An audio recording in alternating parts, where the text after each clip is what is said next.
Okay, everyone, this is the Quicktime basic use training. So if you are interested in that, this is going to take probably about 5 minutes, and I'm just going to go through how it works. So first of all, I've taken a screenshot of the very top of my screen so that you can see what some of these things look like, because you're not going to be able to see them on the share screen. So just be aware that that's what we're seeing here. The first thing that you're going to want to do is you're going to open up QuickTime.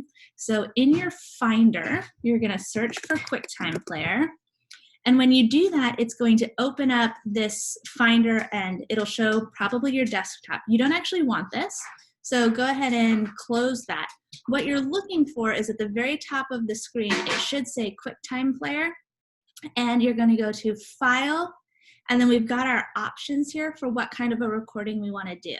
So a new movie recording is what I would do if I wanted to film myself right now. So let's say I was doing a lecture or a lab, something where I'm using physical things that I want the kids to see. I'd do a new movie recording. I never use the new audio recording because I always find that I either want some sort of visual with that. I don't want just the audio. New screen recording is what I'm going to be showing you today. I find that to be the most useful one. So I'm going to click on that.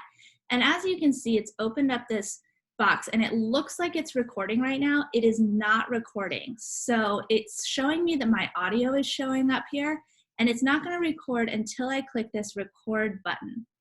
So I'm going to do that. And now I have options. So I can click to record the whole screen, or I can record part of the screen.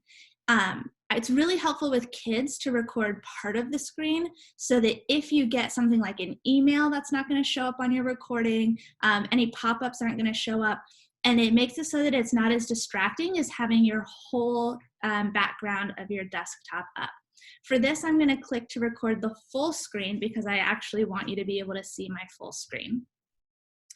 So now I'm recording, and at the top of my screen, I can now see this little logo is dark, and that tells me that I'm recording, and I don't think you can see that, which is why I have my screenshot here.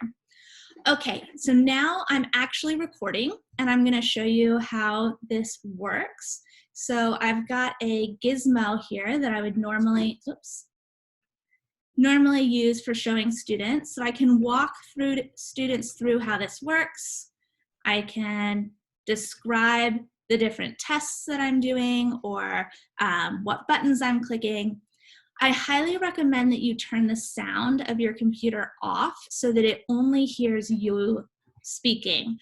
Otherwise, if there's audio in this, it's going to show up, and that can be really distracting in your video.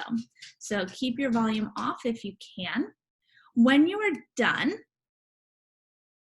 you are going to click on that little logo again that's showing that it's recording. So I'm done. I'm going to click that logo, and now I have my whole video here. I'm going to shrink it down so that it's easier to see. So this is my current video, but I don't want this whole thing for kids. I want to trim this so that I have just the part that I'm looking for. So in order to do that, at the top of the screen, I'm going to click on File, and I'm going to go over to Edit. And in Edit, I'm going to trim. A couple of other things that you can do is you can add a clip to end. So if you make a couple of videos and you want to put them all together, you can do that. Here, I'm going to click Trim, just to show you how this works. So let's say I wanted to move it to the point where I'm actually showing kids how this works. And then I'm going to end a little bit earlier than I did before. So I'm going to bring that back in. Once I hit trim, it's going to open up an edited version of this document. So it says edited there. And if I want to save this, I'm going to hit this close button, which seems counterintuitive, but do it.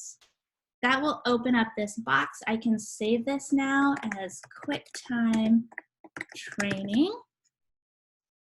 And it will now save to my desktop. Apparently I already have one here.